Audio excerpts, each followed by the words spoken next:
Boa noite, pessoal. Sejam bem-vindos a mais um encontro do NEFI. E nós temos um convidado super especial hoje para falar sobre um tema muito interessante. Mas antes de apresentar o nosso convidado especial dessa noite, eu quero, claro, convidar você a fazer parte do nosso grupo de WhatsApp do NEFI. Se você quer fazer parte, deixe o seu número com DDD no direct do nosso Instagram, @NEFI Estudos, e fique por dentro da nossa agenda de reuniões e interaja com participantes de todo o Brasil em nosso grupo.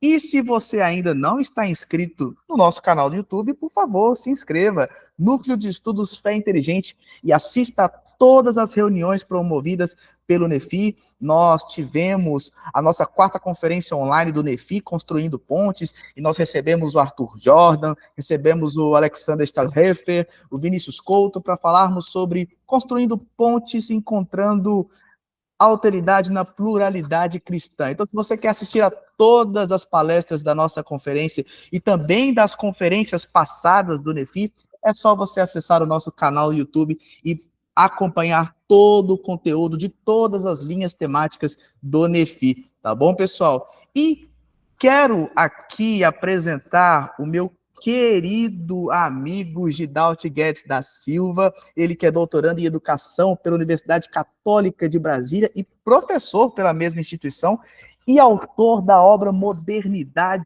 Teologia e Criação, a dimensão ecológica da salvação no pensamento de John Wesley. E é exatamente sobre essa obra que o Gidalti falará conosco hoje. Eu conheci essa obra através de uma postagem do meu querido irmão Paulo Correia, do Teologia Wesleyana, querido, um abraço para ele, e eu fiquei muito interessado e curioso para saber mais sobre essa obra do professor Gidalti. Nós temos um encontro aqui no NEFI falando sobre ecoteologia com o Tiago Pereira da BC2, mas essa abordagem do Gidalti me chamou muito a atenção e o professor Gidalti é muito amável, aceitou o nosso convite, então nós estamos muito felizes de recebê-lo aqui nessa noite e eu já quero passar a bola para ele. Gidalti, meu irmão, seja bem-vindo ao NEFI e mais uma vez, muito obrigado por ter aceito o nosso convite.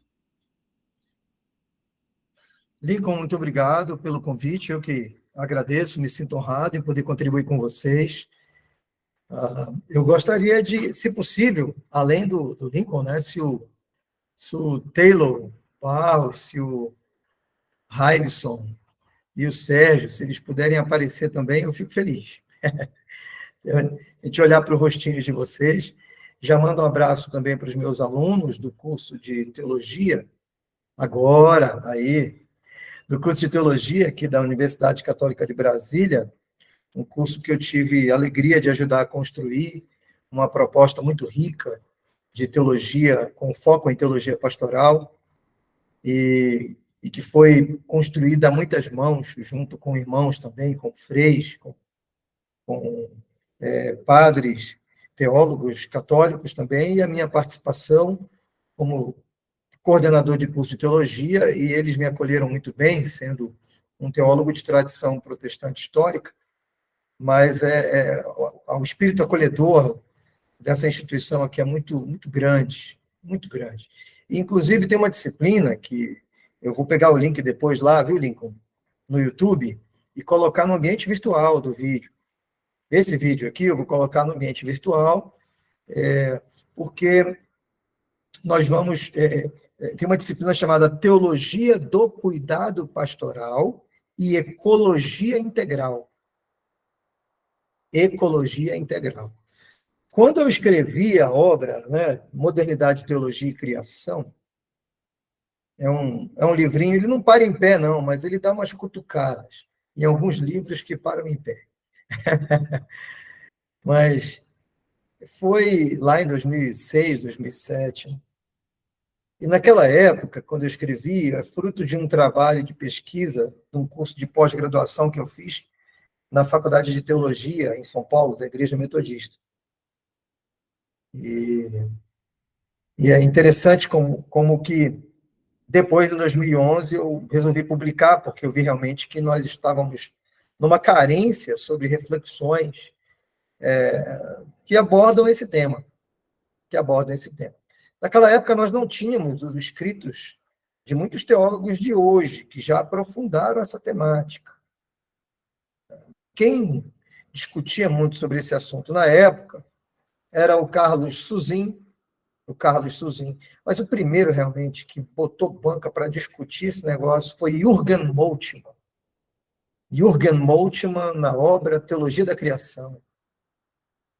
E depois, Leonardo Boff, na obra O Grito da Terra, Grito dos Pobres.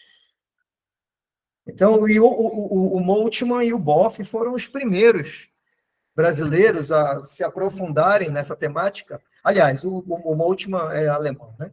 Mas, assim, o Boff, então, foi o primeiro brasileiro a se aprofundar nessa temática, a enxergar essa dimensão mais ecossistêmica, esse olhar mais ecossistêmico que extrapola as abordagens cartesianas, esse modo cartesiano, positivista de fazer ciência.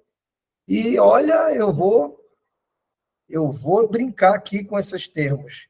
Um modo positivista de fazer teologia. Olha que esquisito, né? Não é positivista no sentido de querer a prova material, a materialidade científica, laboratorial da existência de Deus.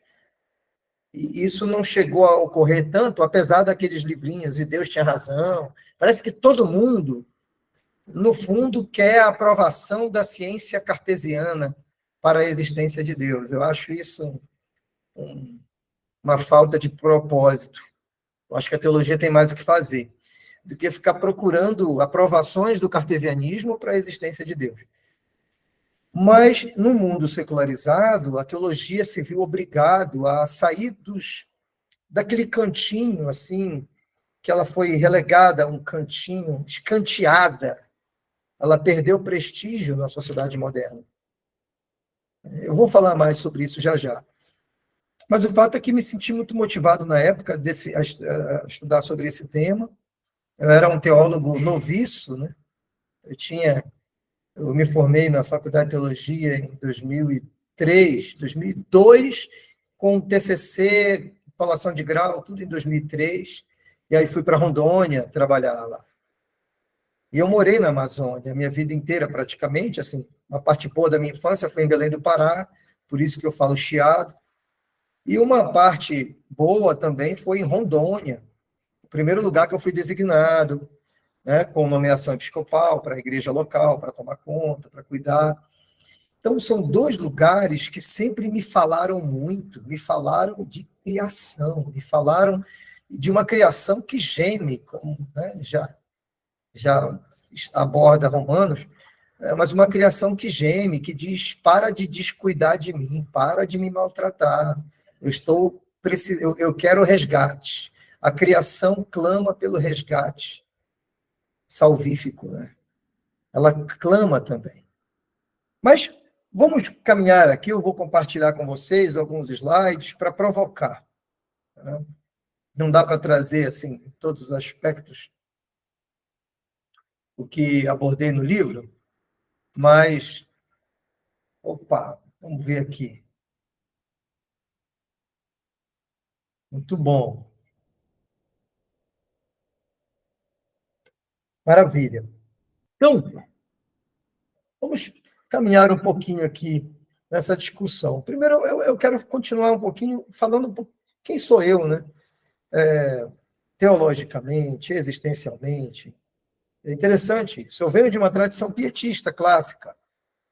Meu pai é um teólogo metodista que passou, minha família sempre teve um berço metodista e batista ao mesmo tempo.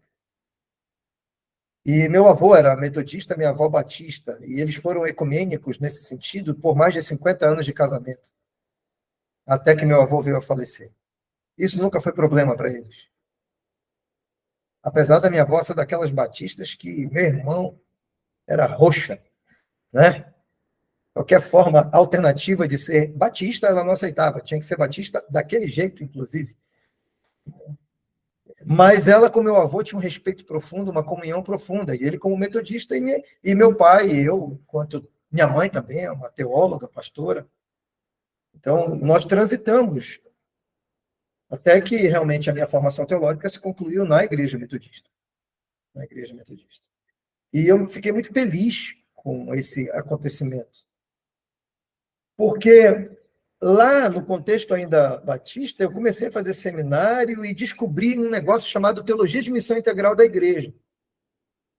Numa época em que ela realmente era algo muito novo, muito recente. Lá, respirando o Pacto de Lausanne, respirando Waldir Sternhagel, respirando aquela primeira galera, como começaram a sair as publicações.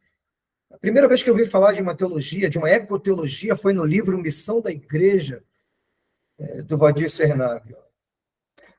Foi lá, um dos capítulos daquele livro, é uma obra coletiva, fala sobre isso. Fala também sobre missão urbana. Foi quando eu ouvi falar pela primeira vez de missão urbana, de um modo diferente de fazer missão da igreja. E eu não tinha ainda me deparado com outras literaturas, a não ser do meio evangélico, do segmento evangélico.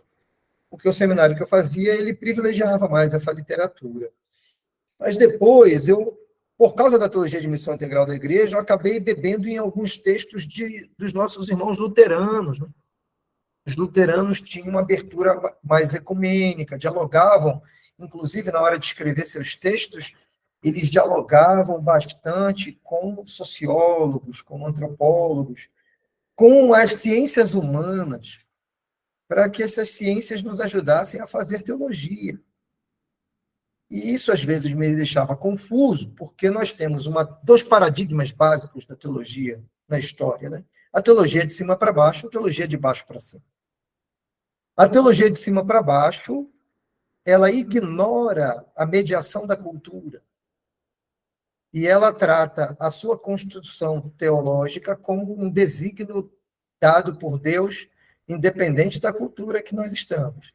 Não, o modo que eu interpreto é o próprio Deus dizendo que é assim. Inclusive na hora de fazer o trabalho hermenêutico, exegético. Por isso que eles são mais literalistas. A teologia de cima para baixo é mais literalista. Ou é literalista ou é alegórica. Ela não gosta da mediação da cultura, ela não gosta de uma interpretação mais tropológica do texto bíblico, que considera que não abre mão da revelação de Deus.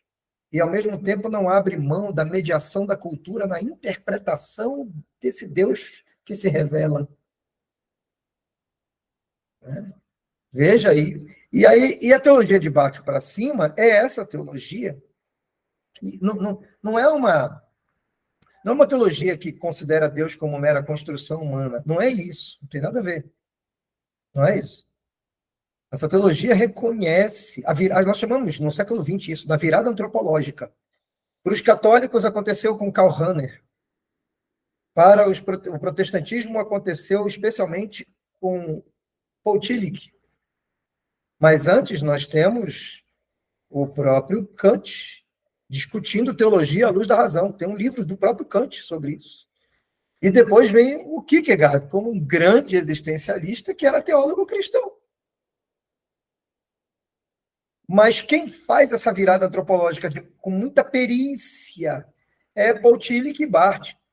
Por isso que até hoje as pessoas que não suportam, elas se incomodam com essa mediação da cultura no discurso teológico, elas chamam Barth e Tillich de liberais.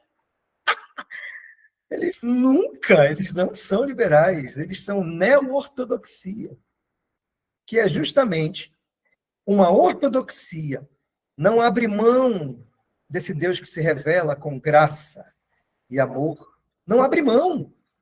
Deus não é mera construção humana para esses teólogos. Para Karl Rahner também não é. Para Moltmann também não é. Ele é. Agora, esse Deus que é se revela, e quando nós o interpretamos conforme as nossas condições culturais. Inclusive com as nossas limitações culturais, eu vou colocar assim, muito fortes, limitações drásticas, que tem hora que elas não conseguem enxergar o que está tão evidente no próprio texto bíblico, mas o nosso óculos interpretativo distorce o texto. Por que eu estou falando tudo isso? Porque tem a ver com esse evangelho social, tem a ver com essa crítica da modernidade. Porque eu comecei a perceber que a teologia moderna era uma teologia comprometida com o projeto da modernidade. E não digo só a teologia liberal, a própria teologia mais conservadora, a seu modo, na tentativa de negar a modernidade, a confirma. Isso é próprio dessa dialética constante da vida e do discurso, da construção dos discursos. Muitas vezes nós nos concentramos tanto em negar algo que nós construímos um pensamento que reafirma aquilo que eu nego. Na sua essência, às vezes não na forma,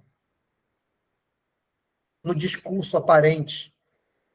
Então, há uma sociologia dialética que começou a fazer parte da minha vida, principalmente nos estudos sobre Theodor Adorno, da Escola de Frankfurt, que é o meu principal autor.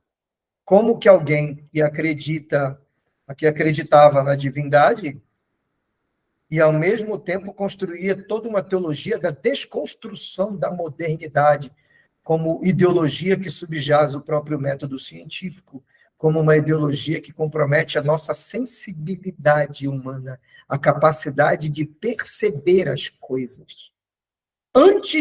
É muito mais grave do que a capacidade de significar. Não, nem perceber nós percebemos. Nosso olhar é fragmentado, nosso olhar é secularizado.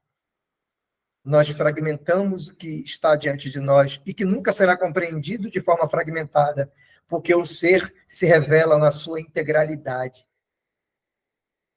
O ser supremo, Deus, e qualquer ser que se depara diante de nós, ele é inteiro. E quando abordamos esse ser de modo fragmentado, nós perdemos muito desse ser.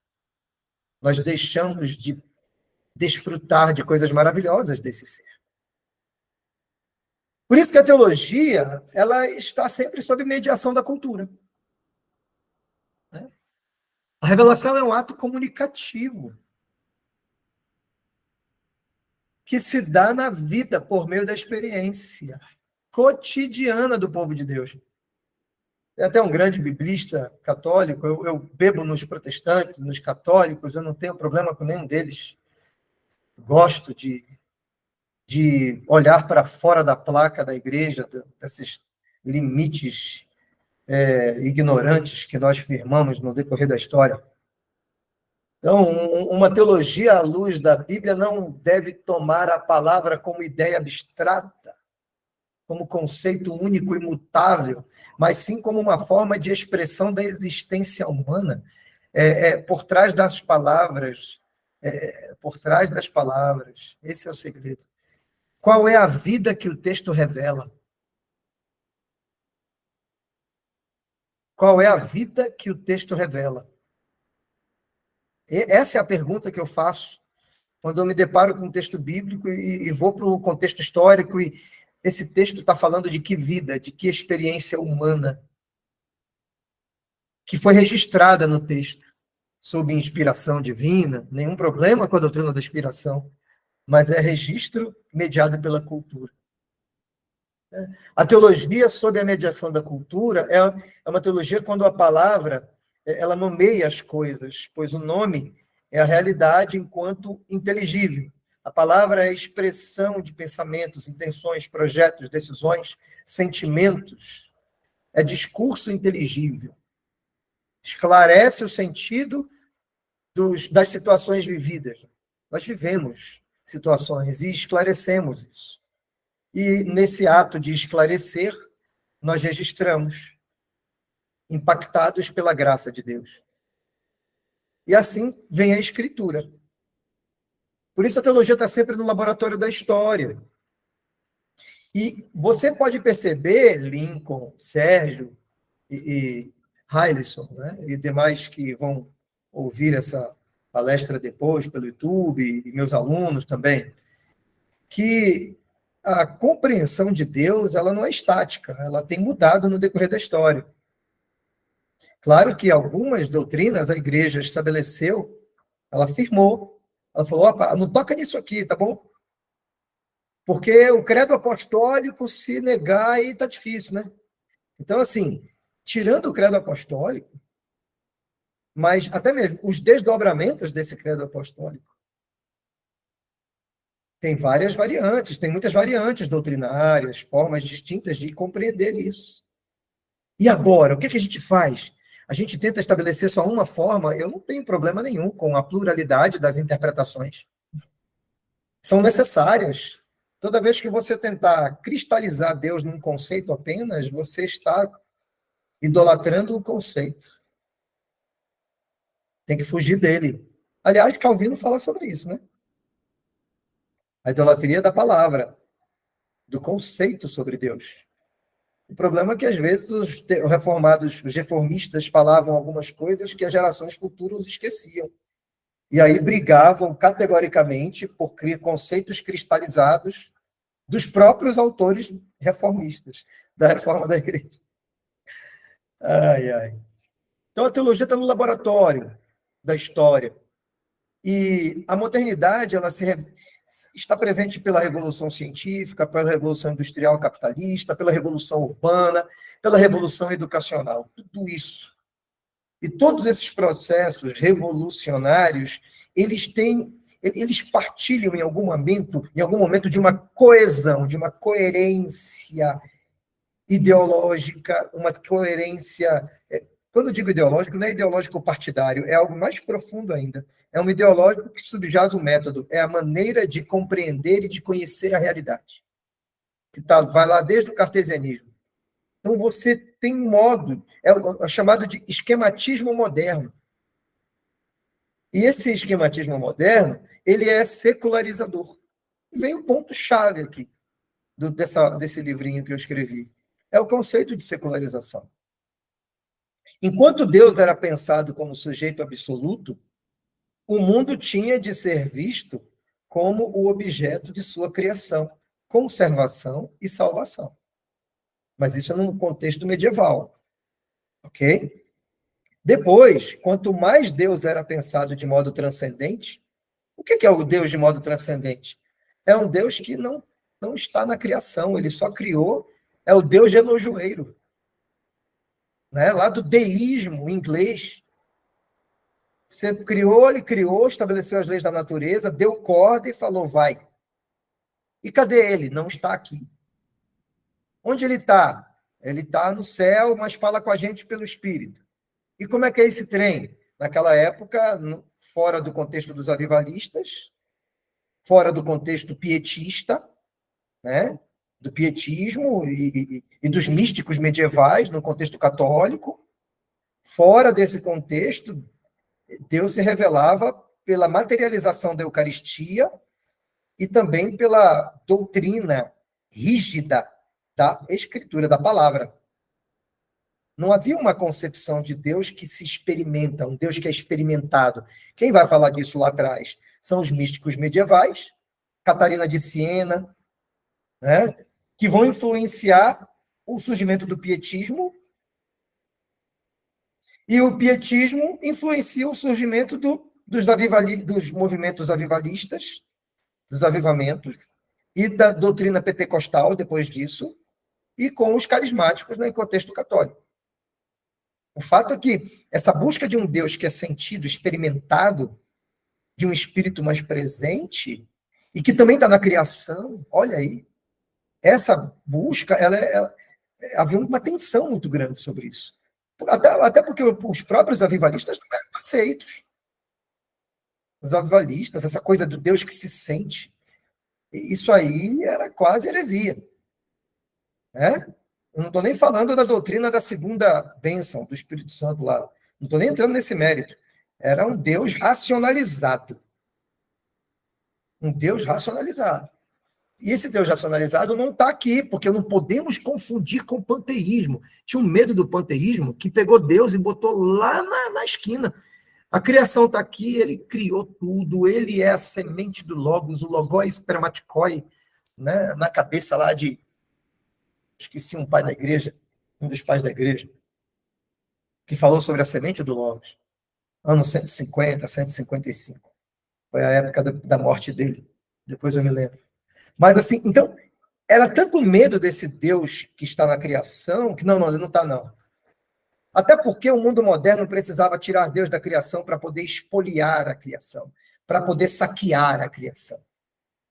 para poder tratá-la como um mero objeto inanimado que deve ser colocado a serviço do progresso moderno. Então, a teologia, quando tira Deus da criação e o torna um conceito meramente transcendente, e que, no máximo, está no coração dos homens, aí é uma teologia antropocêntrica. Como assim, professor? O antropocentrismo não nega a teologia? Não. O antropocentrismo nega o teocentrismo medieval, mas o antropocentrismo moderno, ele dita regras para a teologia quando nós apagamos o desejo de Deus salvar a criação inteira e restringimos a salvação ao ser humano. E a criação, ele vai a queimar. Essa escatologia que surge no século XVIII, dos 7 anos de tribulação, e que Deus vai queimar o mundo e vai não sei o quê, isso surgiu no século XVIII. Não tem base na doutrina dos reformadores, não tem base na doutrina de Tomás de Aquino, nem de Santo Agostinho, nem dos pais da igreja. Isso é uma invenção do século XVIII. O pré-milenismo dispensacionalista é uma heresia escatológica. Isso não tem fundamento nenhum. Por que eu estou falando disso? Porque tudo isso modificou o modo como a igreja começou a ler a criação. Quanto mais Deus era pensado de modo transcendente, tanto mais o seu mundo era compreendido de forma imanente. Através do monoteísmo do sujeito absoluto, Deus foi sendo cada vez mais retirado do mundo. E o mundo foi tornado cada vez mais secularizado. Deus não tem nada a ver com criação. Isso está presente ainda hoje. Nós vivemos uma crise ecológica. Quero passar aqui adiante, porque o tempo vai ser indo. Eu vou passar disso aqui e depois volto para cá. O fato é que essas reflexões que eu fui desenvolvendo, e na obra eu questiono, caramba, já que eu estava questionando a própria tradição metodista, né, a tradição da teologia de John Wesley, eu falava, cara, eu não posso falar dos outros, quer dizer, até posso, mas não é justo. Vou falar de dentro de casa, vou fazer uma crítica própria, a nossa teologia.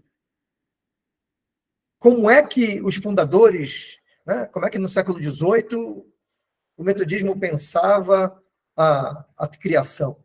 Era dessa forma tão secularizada? Não era. E era essa a inquietação.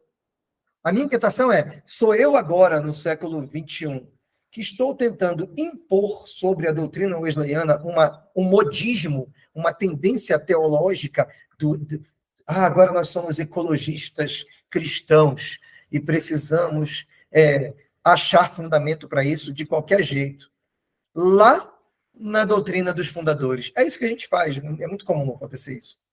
Não, foi quando eu falei, eu preciso realmente descobrir se ele tinha um pensamento parecido com o meu hoje, do ponto de vista mais ecológico, mais ecossistêmico, com todas as ressalvas aí históricas, ou se ele era alguém que estava secularizado mesmo e pronto.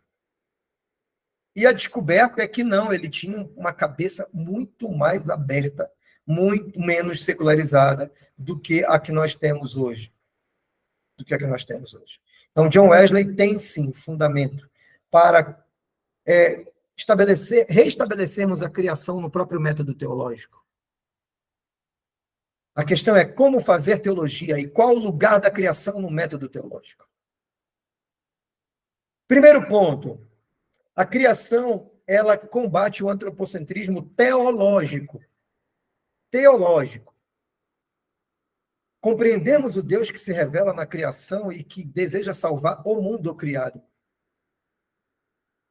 Esse Deus olha para o mundo criado e essa forma de compreender o agir de Deus para além do individualismo, da salvação mais individualista, desse individualismo moderno, que aí eu já ouvi algumas críticas, inclusive a vídeos meus no YouTube. Você está falando de pecado social, isso é heresia. O pecado é individual e a salvação é individual. Porque você é coletivista e esse coletivismo, provavelmente, você deve ser comunista. Então, eu não sou comunista, né? No máximo social-democrata, na minha concepção sociológica e política. Não sou comunista e nunca fui. Enquanto cristão, sim, eu defendo a doutrina da justiça, da tzedakah, da justiça de Deus que se revela como ação salvífica, também no âmbito social, não somente no âmbito metafísico, espiritual, assim, dessa forma. O fato é que o antropocentrismo teológico, que coloca só o ser humano como príncipe da criação e como primado da criação, ele não se sustenta quando você compreende que Deus, olha, sim, ele tem um lugar privilegiado como única espécie que compreende Deus, que significa Deus, mas ele não é a única espécie que sente Deus. Então, é nessa perspectiva que Paulo coloca, né? A criação geme, ela deseja. Outra coisa, criação versus dualismo. Há uma insistência muito grande no dualismo antropológico grego, que permeou o pensamento neoplatônico, que influenciou o cristianismo desde o primeiro século. E nós continuamos dualistas. O corpo é olhado como algo ruim e a alma como coisa boa. E a alma e o corpo é prisão da alma. Eu tenho que me libertar desse corpo. Aí misturamos o conceito de soma com o conceito de sarkes, que é carne no grego. O conceito de carne no grego é diferente da palavra soma, que é corpo.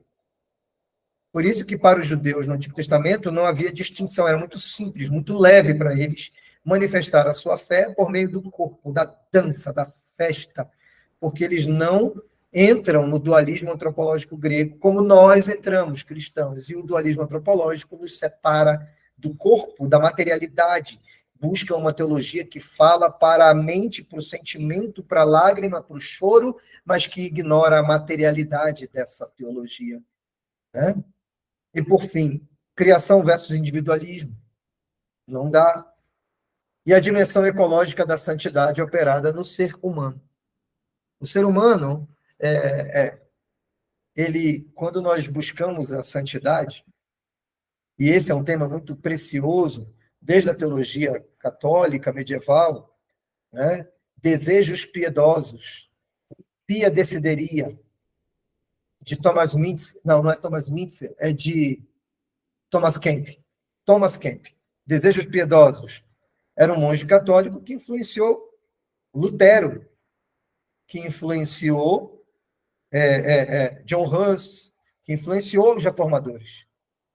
Desejos Piedosos. E que influenciou John Wesley. E nesses Desejos Piedosos há uma denúncia assim, de que nós precisamos imitar a Cristo de alguma forma. A imitação de Cristo. Precisamos imitar a Cristo. E aí, nessa imitação de Cristo, atualmente, ela passa por um processo que é a graça de Deus que alcança o indivíduo, ela vai expandindo para onde ele estiver. É um processo expansivo da graça. Mas a salvação é individual. Sim, a salvação é individual. Mas a graça que impacta o indivíduo alcança o coletivo. Essa graça expande como prática de amor, como manifestação do amor de Deus que irradia de um coração que é impactado por essa graça e alcança a comunidade. Essa graça alcança a família, por meio do seu agir, por meio do seu falar. Essa graça alcança as políticas públicas. Essa graça deveria alcançar a economia. Essa graça deveria alcançar a ecologia. E aí eu recebo o Heron aqui, que é nosso aluno lá do curso de teologia. Bem-vindo, Heron. O fato é que essa dimensão ecológica da santidade se eu busco a santidade de alguma forma, se eu busco imitar a Cristo de algum modo, existe algo do clamor de Deus com relação ao cuidado da criação, que o meu coração deveria dar ouvidos. O Oswald Smith tem um texto, o Oswald Smith é um dos avivalistas, né, antigo, ele escreveu um texto sobre o clamor do mundo. E ele fala clamor do mundo. Nós precisamos ter sensibilidade para ouvir o clamor do mundo da mesma forma como em Êxodo 3, Deus ouviu o clamor do povo de Israel lá no Egito. O mundo clama, o clamor do mundo. As pessoas que sofrem clamam. A criação que sofre clama. E a pergunta que eu faço é: até quando nós vamos calar as Escrituras por causa das nossas ideologias modernas?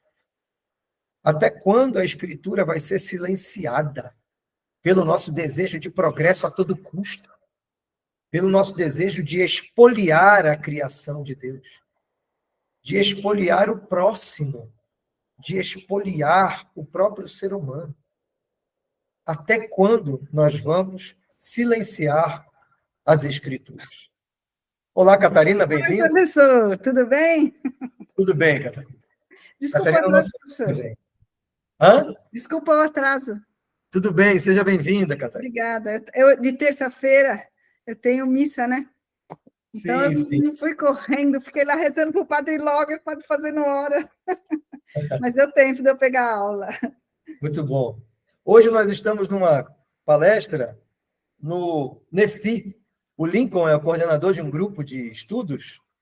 E, Lincoln, por favor, antes de passarmos para um momento mais reflexivo, de perguntas e bate-volta, fala um pouquinho do grupo. Pessoal, o NEFI é o Núcleo de Estudos Fé Inteligente.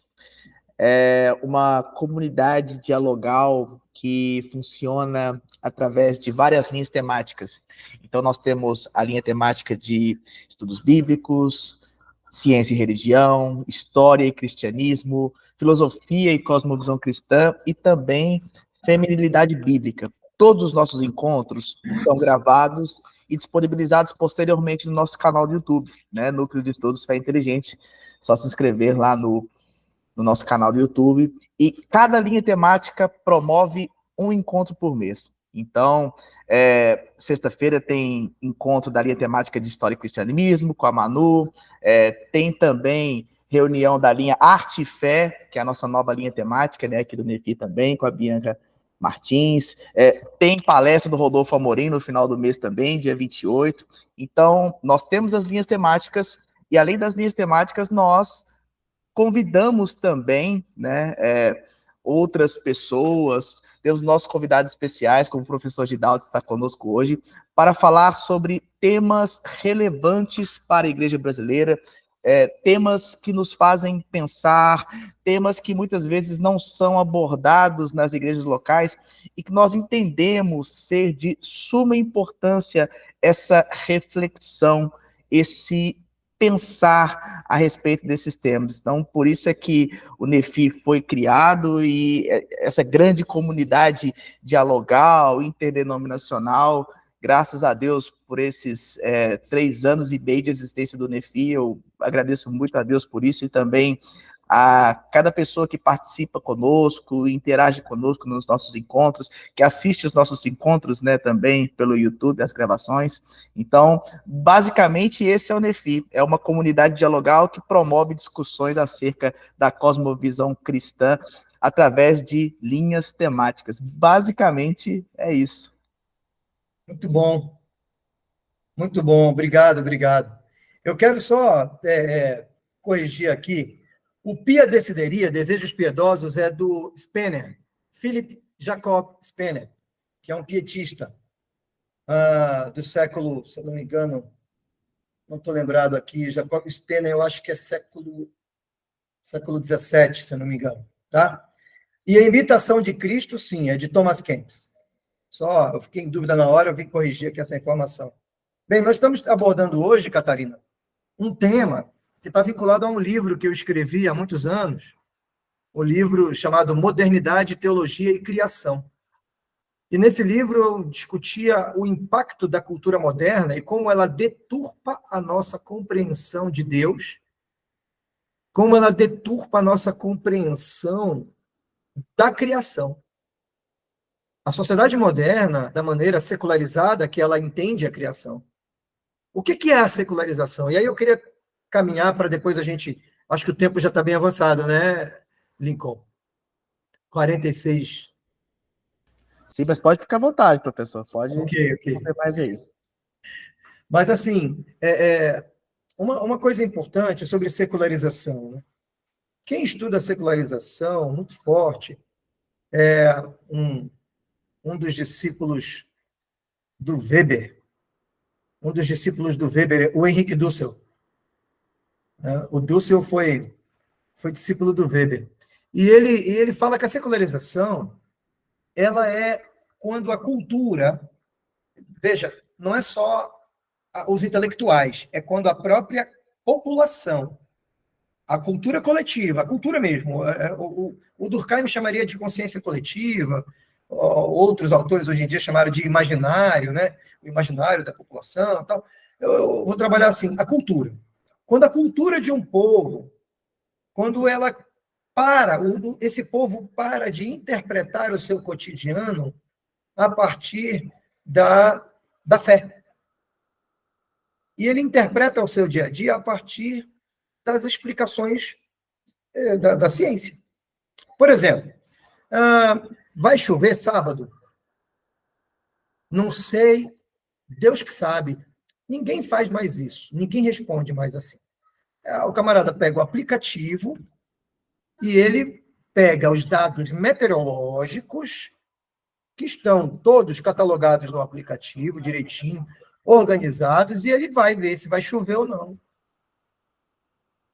Aí o camarada diz, não, mas eu vou orar, vou bater tambor, vou fazer minhas preces, minhas rezas. Não vai chover, vai dar certo. Vamos fazer aquela quermesse, vamos fazer aquela ação social, vai dar certo. Fala assim, o servo de Deus, aqui já está botando, olha, chuva torrencial, 3 dias seguidos, para. Você não tem fé, seu herege, porque eu tenho fé. Né? Aí, assim, é muito comum na nossa sociedade nós não explicarmos mais os fenômenos naturais a partir da teologia. Nós explicamos os fenômenos naturais a partir das ciências naturais. E, nesse sentido, o Jürgen Moltmann e o próprio Leonardo Boff fazem essa denúncia. O Boff já denunciou lá em Grito da Terra, Grito dos Pobres. Né? Falava, olha, a teologia foi fadada a temas intimistas, a temas mais do indivíduo, da interioridade. E só para quem acredita. Inclusive, a teologia perdeu lugar na discussão sobre as políticas públicas. A grande mágoa dos religiosos, a grande mágoa da hierarquia das igrejas na modernidade, foi que antes, quando o rei queria tomar uma decisão, ele chamava o líder religioso. E agora ele não chama, não, ele chama o cientista político, o sociólogo, ele chama a ministra da Saúde, que é uma epidemiologista. Quando colocou lá alguém da ciência que queria flertar com dogmas religiosos e negar a ciência, deu ruim. A gente viu isso na pandemia, né? Deixa abaixo. Não quero criar polêmicas para você, viu, Lincoln? Mas o fato é que nós estamos numa situação delicada que, ao mesmo tempo que nós não podemos usurpar o lugar de fala da própria ciência, que ela é quem explica fenômenos naturais. Mas o problema é que a ciência não significa os fenômenos naturais.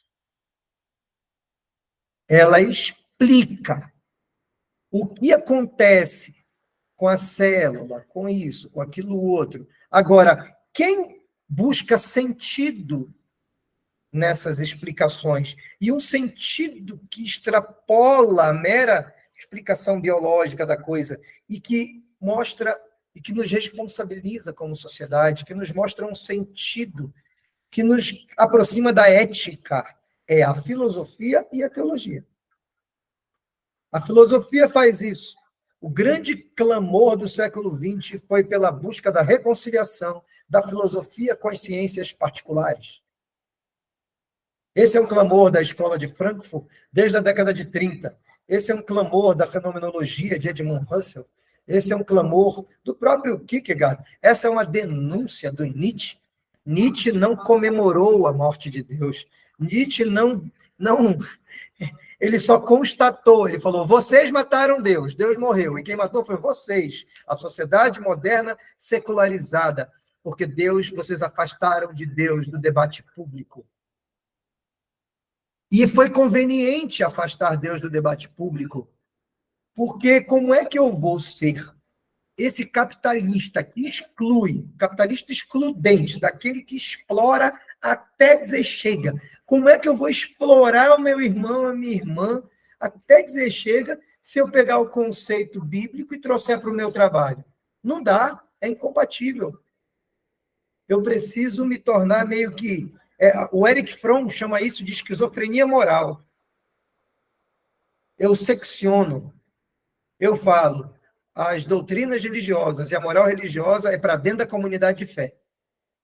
Mas quando eu levo isso para a economia, quando eu levo isso para a ecologia, não tem nada a ver. Não tem nada a ver.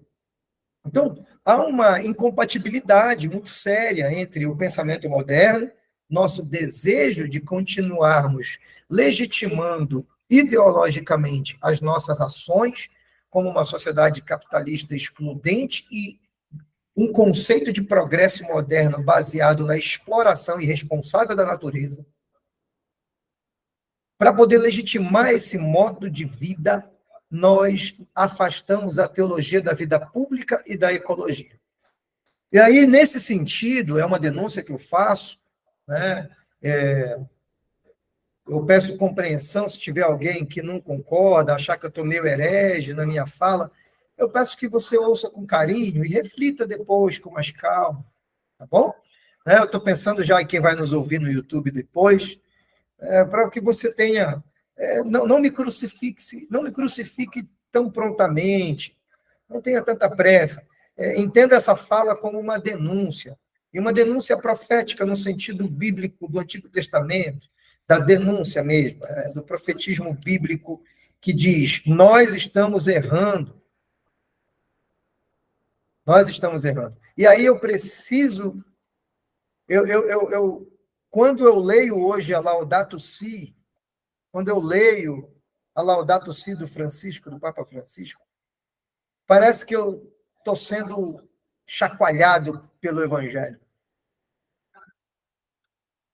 Então, independente de que igreja você é, você que está, religião, que você está vendo esse vídeo aqui, busque, é muito simples, coloca lá Laudato Si, PDF, o Google vai te dar na hora. E leia, para você ver a profundidade teológica, sociológica, profundidade ecossistêmica daquela fala, daquele sermão, que é um sermão. É muito atual. Muito atual. Nesse sentido, posso afirmar aqui, Francisco, com todas as contradições que possa haver na Igreja Católica e que há em qualquer igreja, porque a igreja, a instituição, é repleta de contradição, mas com todas as contradições que alguém possa dizer que existe, mas no meio daquele processo, acredito que o Francisco tem sido levantado como profeta, fazendo denúncias seríssimas. E não é uma denúncia simplesmente para dentro da igreja, é uma denúncia para fora da igreja. E essa denúncia está muito forte lá na Laudato Si, testemunhando essa necessidade que nós temos de uma teologia que prega o cuidado. O cuidado, Lincoln, eu acredito muito no que eu vou te falar aqui. O cuidado é o verbo, cuidar é o verbo que melhor expressa na trama humana a graça de Deus. Aquele que diz que entendeu a graça e que experimenta a graça e não cuida de si, não cuida do outro, do próximo, não cuida da criação de Deus, essa pessoa ainda não entendeu profundamente o significado dessa graça que ele diz que acredita. Não entendeu. Por isso que esse espírito de jihad, esse espírito jihadista cristão, de guerras santas cristãs, esse espírito belicoso, guerrilheiro para aquilo que não importa, mas cúmplice das injustiças que o espírito não quer ver. Então, assim, isso é incompatível com a fé. É incompatível.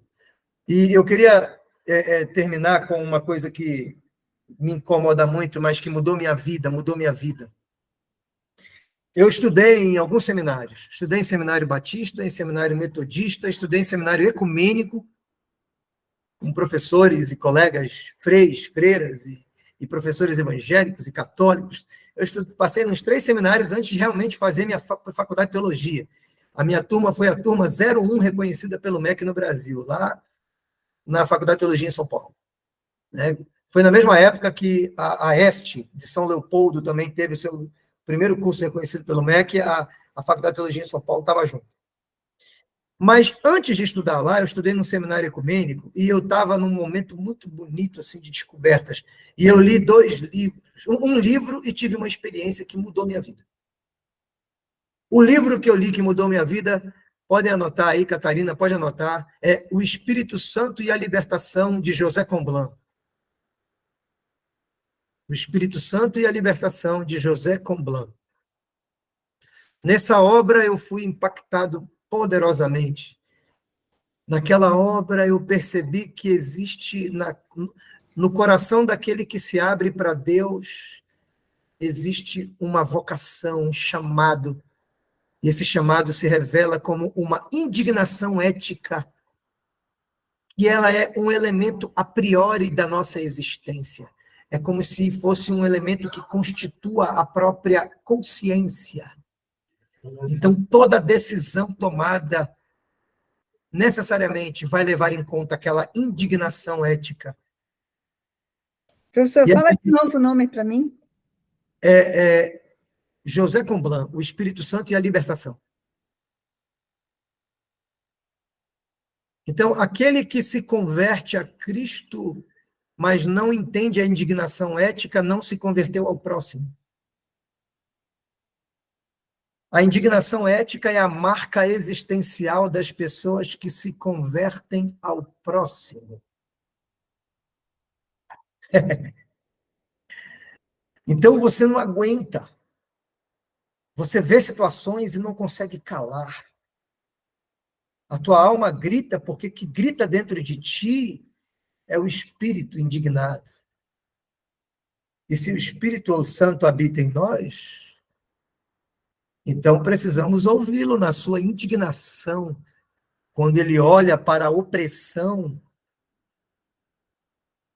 e chora, e sente, e sofre.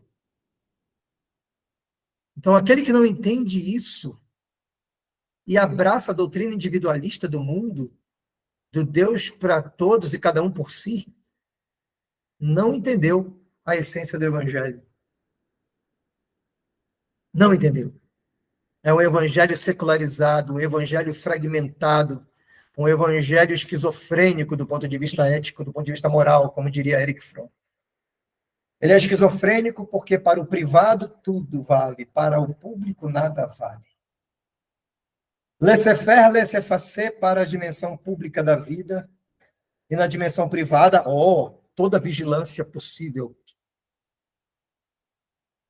Quero saber quem você beija, mas estou muito pouco preocupado se você explora o outro no seu trabalho. Então, assim, essas questões me incomodam profundamente, até hoje, mas o que mudou a minha visão? Quando eu li esse livro do José Comblan, depois eu tive uma vivência fantástica. Para mim foi experiência, não foi só uma vivência, foi uma experiência mais profunda, numa disciplina dentro do curso de teologia chamada Expressão Corporal ao Teatro. E nós tínhamos dinâmicas de grupo no teatro e tinha uma dinâmica de grupo que nós estávamos vendados.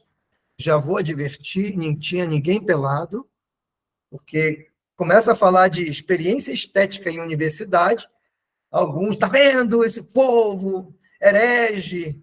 Não, não, não estávamos pelados, não. Estávamos bem vestidos, mas com a venda nos olhos, fomos convidados a redescobrir o outro pelo toque, pelos sentidos. E aí tocávamos no rosto um do outro. E eu tocava no rosto de meu irmão, que não era da minha confissão religiosa, era de outra confissão religiosa. Ou de uma igreja pentecostal, ou católico. E o professor foi conduzindo aquela experiência. E naquele dia eu entendi algo muito forte, assim, que me deu alguns insights. Lincoln, não sei se você vai me convidar depois de novo para esse momento, mas eu vou falar. Deus não é conceito. Deus é sentimento. Sabe o que nós fazemos no mundo moderno e também em vários momentos da história da igreja? Nós brigamos pelo conceito certo e aniquilamos o sentimento correto. Nós brigamos pelo dogma do conceito que julgamos verdadeiro de Deus. E na briga pelo dogma, porque o dogma me dá poder, me dá controle. Então, na briga pelo dogma, eu aniquilo a essência do evangelho, que é um Deus que só fez o que fez porque nos amou. Essa é a essência do evangelho. O ladrão da cruz não teve tempo de fazer discipulado, catequese. Ele só entendeu o sentimento de Cristo na cruz. Foi suficiente. Ele nem batizou. Ah, bom, hoje eu estou chutando balde. Hoje eu estou chutando balde. Estou me permitindo. Meus alunos de teologia, por favor, não se escandalizem comigo. Mas eu estou aqui para provocar hoje mesmo. Professor, eu adoro. Pode continuar. Ele nem batizou o cara da cruz. Nem batizou, não deu tempo. Ele simplesmente compreendeu a essência. Então, esse Deus que se revela como sentimento e que está muito pouco preocupado com o conceito, a não ser que esse conceito esteja a serviço do sentimento correto. Existe uma ortodoxia, que seria a doutrina correta, o conceito correto. Existe uma discussão sobre a ortopraxia, que seria uma prática, uma conduta correta, mas também existe a ortopatia, que é o pathos correto, é o sentimento correto. E tudo nasce do sentimento de Deus pelo mundo. Deus não fez o que fez, não criou o que criou, não deu o seu filho por nós, ele não fez o que fez, porque ele era teimoso e queria brigar por um conceito correto. E mesquinhez. Deus é mais bonito, mais belo do que uma briga de conceitos. Deus é amor. A beleza dele está nisso. E essa é a antilógica do Evangelho. Quando Paulo fala que somos loucos, que o Evangelho é loucura, ele está dizendo que o Evangelho é loucura porque a graça de Deus é a máxima contradição à lógica humana do merecimento, do troco, do olho por olho, dente por dente. Ele é evangelho, ele é graça, e essa graça ela é disruptiva na estrutura lógica que regula o ethos da nossa sociedade, desde da igreja primitiva até hoje. Nesse sentido, eu considero que Theodor Adorno, da Escola de Frankfurt, sendo judeu, entendeu o evangelho. O pai dele era luterano, né? E ele foi orientado por Paul Tillich, na tese dele sobre Kierkegaard. Theodor Adorno, da teoria crítica da Escola de Frankfurt, teve como seu orientador o grande teólogo alemão cristão, Paul Tillich. Então, o Paul Tillich estava muito mais próximo da teoria crítica do que a gente imagina. Mas é interessante que o Adorno diz o seguinte, existem momentos que, para você enxergar as coisas, você vai enxergá-las pela sua ausência, não pela sua existência naquele lugar.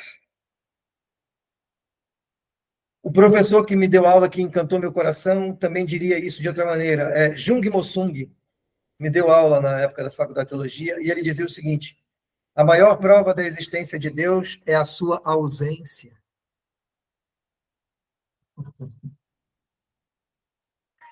É a ausência dele de nós que nos torna ferozes na busca dele próprio.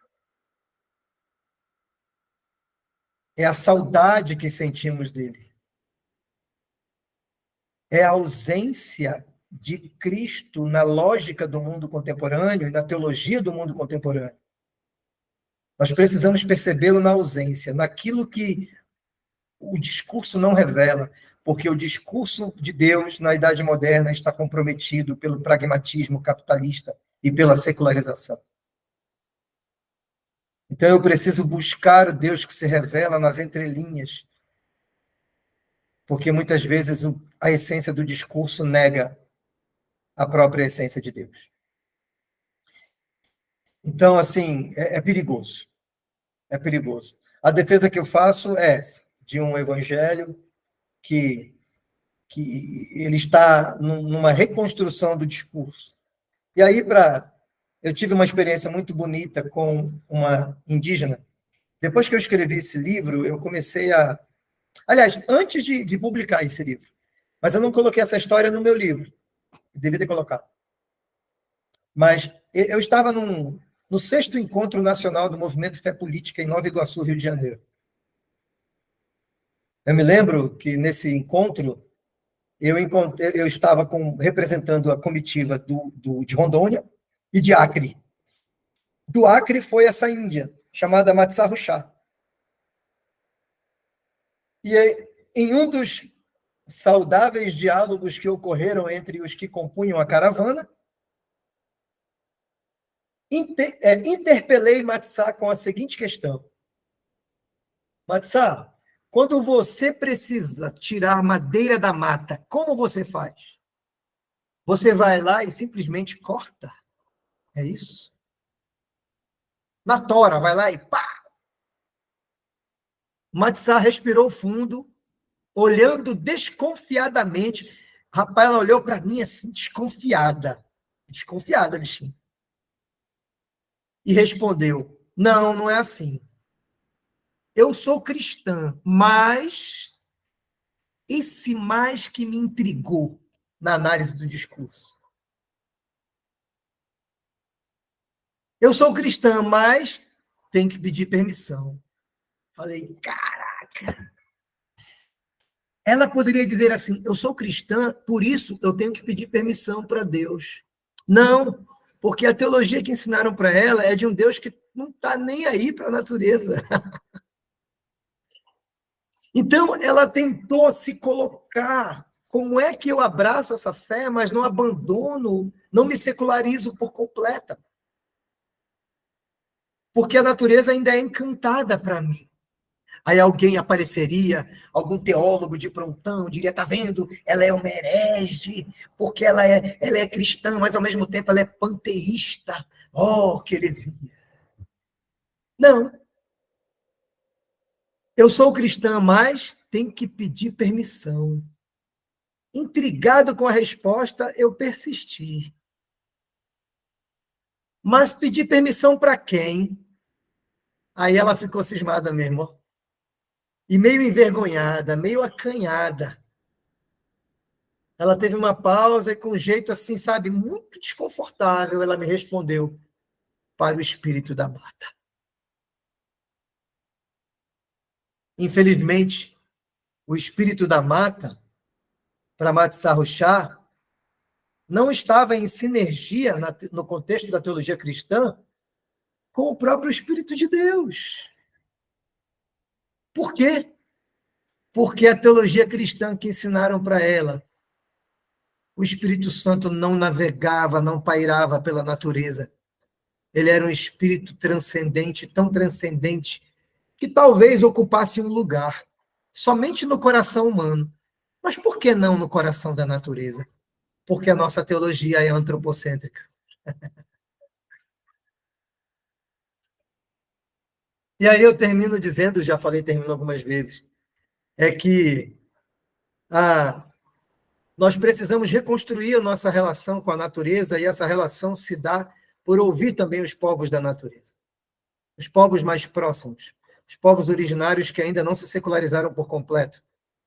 Retomar a teologia dos pais da igreja naquilo que eles dialogavam com a criação, como o próprio Francisco de Assis, que tem uma relação, não é pai da igreja, ele já é medieval, mas ele tem uma relação interessante, muito bonita com a natureza. Deus está na natureza, Deus está em mim, né? E Deus está nele próprio. Deus não se exaure na natureza, não é panteísmo. E Deus não se perde em mim. Ele é em si, mas ao mesmo tempo dialoga, está, e nós o sentimos, e ele fala, e ele ouve o nosso clamor e o nosso sofrimento. Não somente o sofrimento do ser humano, mas o sofrimento da própria criação, como diria o apóstolo Paulo. Então, reivindico uma teologia da fronteira. Uma teologia fronteiriça, uma identidade fronteiriça, como diriam alguns antropólogos contemporâneos. Porque na fronteira eu encontro o outro que me ajuda a compreender aquilo que a minha estrutura lógica não permite. Eu preciso romper minhas estruturas lógicas do mundo da teologia secularizada para reencontrar um Deus que se importa com a ecologia integral. E não somente com o ser humano racional. É isso. É difícil muito. Todo dia vamos ter que nos desconstruir, mas é um desafio que acredito que o Espírito nos deixa, que ele nos deixa.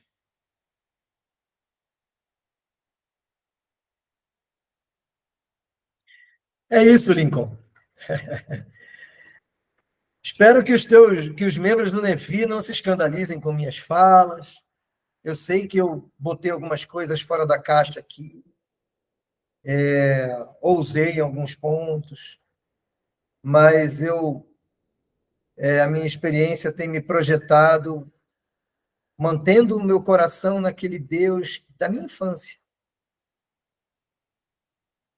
mas me projetado para fora da caixa do conceito, me permitindo ousar um pouquinho. Né? Para alguns isso é um pouco herege. Eu não estou preocupado, confesso. Não estou preocupado agora com isso. Ai, ai. Mas diga, Lincoln, a palavra está contigo. Gidalt, olha, primeiro eu quero te agradecer pela exposição. Enquanto você falava, várias imagens vinham na minha mente, e eu senti muito Brasil na sua fala, né? E a gente precisa trazer mais essa brasilidade no modo como a gente se expressa e essa preocupação, né? E esse é um tema, de fato, muito importante, muito importante.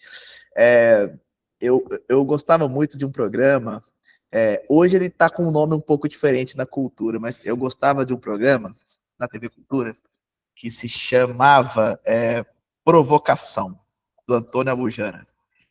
Eu adorava esse programa, porque o Abu, ele provocava mesmo. E o NEFI, ele tem um pouco desse papel de trazer temas para provocar mesmo, né?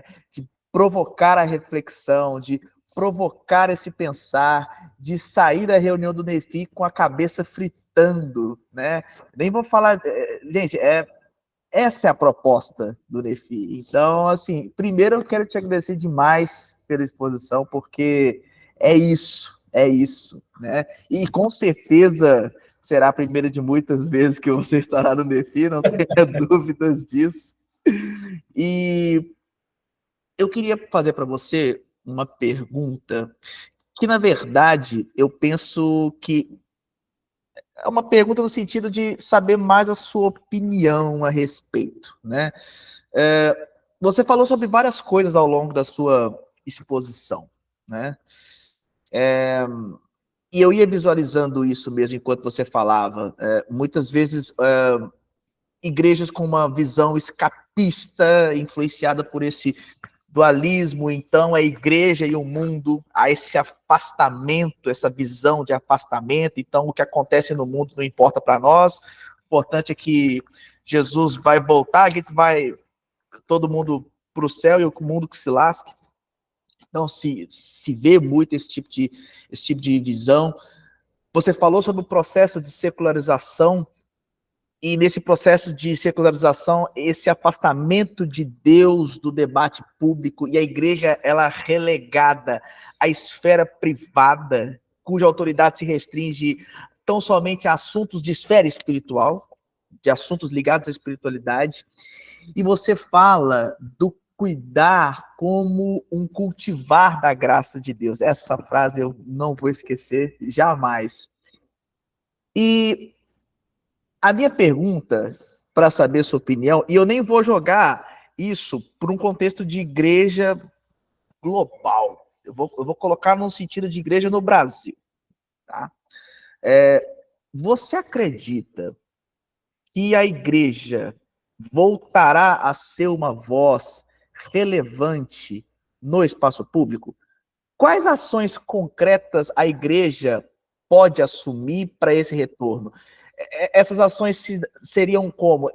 Uma qualificação melhor para esse debate? Seria um olhar compassivo com a criação e entender o seu papel de igreja como um agente dessa justiça de Deus no mundo? É resgatar a tradição cristã a partir de um olhar para a história da igreja? Enfim, eu queria saber a sua opinião a respeito disso. Obrigado pela pergunta, muito, muito interessante.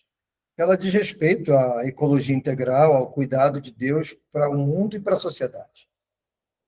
E eu confesso, tem uma professora minha, muito amiga, a professora Magali Cunha, né, que é a esposa do grande Cláudio Ribeiro, que é meu amigo, meu professor também, foi meu professor na Faculdade de Teologia. A Magali, inclusive, ela é colunista da Carta Capital sobre temáticas religiosas. Ela que faz essa discussão.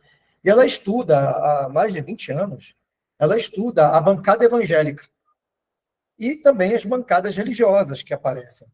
Mas, em especial, a bancada evangélica, porque o catolicismo nunca esteve distante da trajetória política do Brasil. Na República Velha, houve um distanciamento por causa do movimento de secularização política do Brasil, então houve até a igreja foi meio que rechaçada naquela época da República Velha, de muitos espaços públicos, mas depois o Vargas retoma isso. O Vargas retoma, inclusive, colocando a bandeira do Brasil do lado da Nossa Senhora Aparecida como símbolos nacionais na era Vargas. Isso é muito forte. E ele retraz. Então, e a Igreja Católica também sempre teve na silenciosa. Às vezes ela não faz barulho, mas ela está articulando muito em prol de algumas pautas que ela considera relevantes. Isso sempre aconteceu, de forma mais sucinta ali e tal. Já o segmento evangélico, nos últimos 20 anos para cá, ele tem crescido assustadoramente a sua representatividade no campo político. E eu entendo que, nesse aspecto, houve nos últimos 20, 30 anos, está havendo uma mudança no cenário político e cultural brasileiro, nessa perspectiva de cultura religiosa. Se a cultura deve ou não deve ter uma relação com o Estado, com a política. Isso está acontecendo. Essa mudança está acontecendo. Tanto que tem gente vindo da Europa estudar o que está acontecendo no Brasil. Tá? O que está acontecendo no Brasil. Beleza. Como é que eu compreendo essa situação? Eu compreendo da seguinte maneira: como uma reação dos segmentos evangélicos ao processo ao pluralismo pós-moderno. As igrejas, no geral, se sentem profundamente ameaçadas com a relativização das coisas. Então, há uma reação. O fundamentalismo, na verdade, nasce dessa reação. Eu tenho um artigo que eu defendo sobre isso, há muito tempo que eu escrevi, na revista Labirinto, da Universidade Federal de Rondônia, sobre o fundamentalismo e as dinâmicas socioculturais na história. Então, toda vez que as igrejas, no geral, estavam se sentindo ameaçadas, elas recuavam numa postura mais de defesa, mais apologética. E essa postura mais apologética, ela tem ações mais contundentes, às vezes. E essas ações estão, hoje em dia, no campo político. Não estão no campo da guerra armada, como era no período das cruzadas, mas estão no campo político. Ora, na hora de reagir, ela vai reagir. Por exemplo, a filha daquele grande pregador lá, protestante norte-americano, aquele que foi o primeiro a pregar na televisão, como era o nome dele? Não era o Jimmy Swaggart, não. Era um outro lá, Billy Graham. Aí a filha do Billy Graham dizendo, nós estamos deixando as escolas ensinarem nossos filhos a terem uma conduta sexual equivocada. Aí vem todo esse discurso que culpabiliza a escola secular. Tá? Até hoje tem isso. Por quê? Porque a escola ela é do Estado, ela não é da religião. O Estado é laico. O dilema está nesse debate. Como é que a igreja manifesta cuidado no público sem se tornar fundamentalista na hora de implementar o que ela considera cuidado? E é um fio da navalha, é um trem muito, muito rente. Tem um padre também, que ele é até faixa preta de karatê, marrom, faixa marrom de karatê. Eu sou do karatê, né? Sou professor de karatê há alguns anos já. Sou terceiro dan de karatê Shotokan. E eu fiquei ligado, falei, rapaz, esse padre é faixa preta, que legal.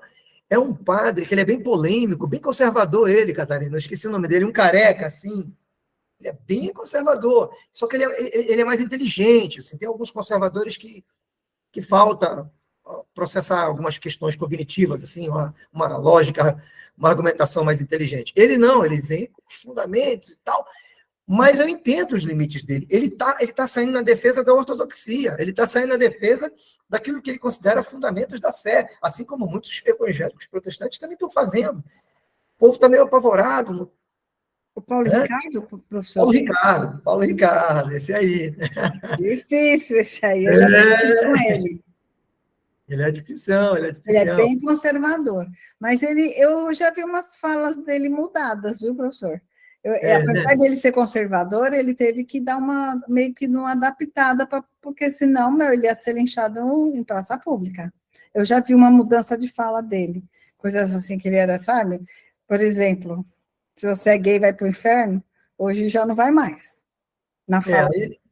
Então, ele teve que rever, assim, não sei, conceitos, não sei como é que é, mas ele tem uma fala mais mansa, vamos dizer assim, sabe? Ele era muito duro. Eu fiz... quando eu lembrar, eu falo, eu fiz um curso com ele. Agora, professora, deixa eu só te falar uma coisa. Quando foi para colocar religião nas escolas, né? Teria aula de religião. O governo ofereceu de fazer uma votação. Quem é contra são os pais. Eles foram completamente contra.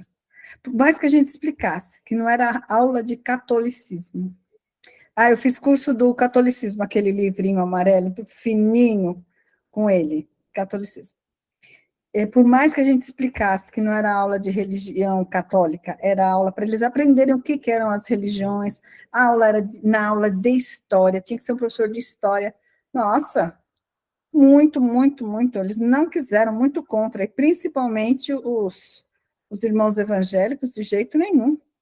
Então, existe essa disciplina, ela poderia ser desenvolvida, mas os pais não querem. Porque quando o governo vai fazer uma coisa assim, aqui em São Paulo, né, eu tenho que falar para o São Paulo, que eu trabalho em São Paulo, que nem agora ele veio com essa programa cívico-militar, ele não pode implantar, ele tem que passar pelo crivo dos pais, sempre. Nós tivemos oportunidade, há 2 anos atrás, de colocar escola de tempo integral, que, na teoria, eu não sei, porque eu nunca trabalhei com isso, mas na teoria é uma coisa boa, principalmente que o aluno entra às 7 horas da manhã e sai 4 horas da tarde da escola, né? E os pais não quiseram. Então, tem esse lado aí, que os pais, o governo oferece, os pais falam não. Por que não? Sim. Por que não deixar a criança lá o dia inteiro na escola? Qual o problema? Tem 5 refeições, 5, sabe? E N coisas. Tudo tem lado bom e tem lado ruim, tudo bem. Mas, nesse caso específico, seria muito bom. Tanto é que a maioria das escolas hoje são tempo integral. Então, tem essa questão aí, de quando o governo, aqui em São Paulo, oferece alguma coisa, tem que passar pelo crivo dos pais. E Sim. eles falam não. Mas veja, no tensionamento entre igreja e Estado para implementar ou não algumas coisas, né, é muito comum isso aí. Eu acho que nós precisamos ter a seguinte convicção, tá? Agora falando enquanto segmento cristão, independente de sermos evangélicos ou católicos, ou históricos ou pentecostais, não importa. A minha visão seria o seguinte: que o movimento primeiro, o movimento evangélico não pode ser homogeneizador ideológico de forma alguma. Ele precisa dar abertura para que seus membros façam suas próprias escolhas políticas. Entretanto, ele precisa dar subsídios éticos, balizadores dessas escolhas. Então, o que caberia à igreja cristã é instruir corretamente a membresia acerca de quais os pilares cristãos que são base para a tomada de decisão na esfera pública. E aí sim, eles vão lá e atuam na esfera pública, reivindicam, constroem leis. Só que eu não estou falando aqui de impor a fé cristã ou o ethos cristão no sentido ou pessoas que não são cristãs. Né? Não é isso, mas de aquilo que dá para dialogar. O que dá para dialogar? Poxa, é uma sociedade mais justa? É uma sociedade menos desigual? É uma sociedade que protege as crianças, né? Que honra o Estatuto da Criança e da Adolescência, né? Da adolescente como um estatuto, um documento importante para proteger a criança da violência dos adultos em diversas circunstâncias, das mais variadas. Esse estatuto é para, basicamente, isso, garantir a dignidade, né, dessas crianças, as que estão em casa e as infratoras, né, as que cometem algum delito. O fato é, nós precisamos ter um posicionamento. Quais são os pilares da fé cristã para a vida pública, para a sociedade, mas sem querer tornar essa sociedade um Estado cristão. Da mesma forma como tem Estado islâmico, como tem Estado... Não. E é essa a dificuldade. É aprender a lidar com o plural. O professor Cláudio Ribeiro defende o princípio pluralista como um princípio teológico. Fica aí a indicação, tem vários livros que ele tem publicado freneticamente sobre esse tema. Né? Mas, assim, como atuar como cristão numa sociedade não cristã, uma sociedade que é laica do ponto de vista do Estado, mas, ao mesmo tempo, respeitando o que os outros pensam, mas sem abrir mão do que eu penso também. Sem abrir mão do que eu penso. E, por exemplo, se tivesse algum tipo de ensinamento que a escola fosse dar, que é categoricamente contra as escrituras, naquilo que não tem como dialogar, eu iria, enquanto cristão, pedir assim, sobre esse tema, deixa que eu trato, como família. Agora, por exemplo, quando fala da homossexualidade, a escola não está ensinando ninguém a ser homossexual. Não está. Não está, porque eu conheço escola pública, os professores são responsáveis, não tem nenhum maluco lá. O que ele está sendo ensinado na escola é não exclua as pessoas por causa de cor, de gênero, não sacrifique essas pessoas, não, sabe? É uma conversa muito mais branda, muito mais humanizadora. É saber lidar com o diferente. Nós precisamos saber lidar com o diferente. Então, nesse aspecto, Lincoln, acredito que, assim como o ensino religioso escolar, que eu faço parte, já atuei em eventos do FONAPER, que é o Fórum Nacional Permanente para o Ensino Religioso, conheço o presidente dessa entidade, é quem ajudou a construir as bases curriculares, as diretrizes nacionais curriculares para o ensino religioso escolar, que está no MEC, inclusive é a base para o curso de Ciências da Religião. A licenciatura em Ciências da Religião, ela serve para formar docentes de ensino religioso escolar. E essa licenciatura, veja, não é um curso cristão, também não é um curso espírita, nem candomblessista, é um curso de ciências da religião. É a abordagem do fenômeno religioso desde uma perspectiva fenomenológica, sociológica, da psicologia, da antropologia. Então, como é que eu abordo? E o principal lema desse educador religioso é como que eu ensino meu aluno a conhecer o outro, e mesmo que ele continue sendo da sua fé, mas ele não vai olhar para o outro querendo matar o outro. Ele vai ter o mínimo de cordialidade, de tolerância. E para nós, enquanto cristãos, isso é muito proveitoso, porque esse é o caráter de Cristo. Esse é o caráter de Cristo. É acolher o diferente. E se o meu acolhimento, se o meu amor, se o meu cuidado não forem suficientes para testemunhar de Cristo ao outro, o que mais que vai ser? A briga pelo conceito de Deus? Não é isso. Então, a maior evangelização que a igreja faz hoje é cuidar daquele que sofre. Porque de tagarelice da fé, o mundo está cheio. A internet está lotada. Até o Pablo Marçal fala de Deus. Chutei o balde ali. Aí não dá, né, meu irmão?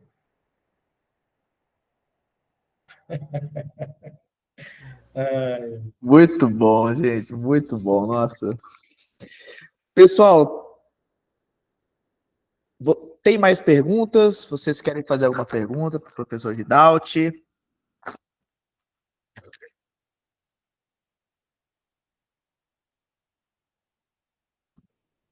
Estamos Ah, 1h30 aí já, né?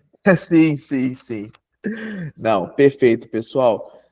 Gidalti, mais uma vez, muito obrigado, meu irmão, por esse tempo riquíssimo que você compartilhou conosco, um tempo de aprendizado, um tempo de reflexão, um tempo de pensar. Mais importante, um tempo de pensar e que nós possamos realmente refletir a graça de Deus no cuidado com o outro, no cuidado com a criação. Muito obrigado por ter aceito o nosso convite e as portas do Nefi estão sempre abertas para você, meu amigo. Muito obrigado mesmo, viu? Eu que agradeço. Deus abençoe vocês, abençoe o Nefi no seu projeto de construção de saberes teológicos aí, críticos, e abençoe também meus alunos lá na Católica EAD, do curso de Teologia, de Gestão Paroquial, né, de Filosofia, assim, que Deus abençoe vocês ricamente. Tamo junto. Você também, professor. A gente se vê, né? Sim, nos vemos. Próxima terça-feira, no mesmo bate-canal lá do Teams. E eu vou entrar no bate-horário atrasado, professor, de terça-feira. Tudo bem, tudo Não bem. tem nada, eu não queria, mas é o que eu tenho para o momento. Valeu. Tá bom, beijo. Tchau para vocês. Beijo, boa noite. Boa noite. É isso aí, pessoal. Galera, não se esqueçam de seguir o Nefi nas redes sociais, lá no Instagram, @NefiEstudos, e também se inscrever no nosso canal do YouTube, Núcleo de Estudos Fé Inteligente, e fiquem ligados, tem muita novidade vindo por aí. Fiquem ligados aí na programação de encontros do NEFI nesse mês de agosto. Tá bom, pessoal? Galera, Deus abençoe vocês. Um grande abraço a todos. Fiquem com Deus. Tchau, tchau, pessoal.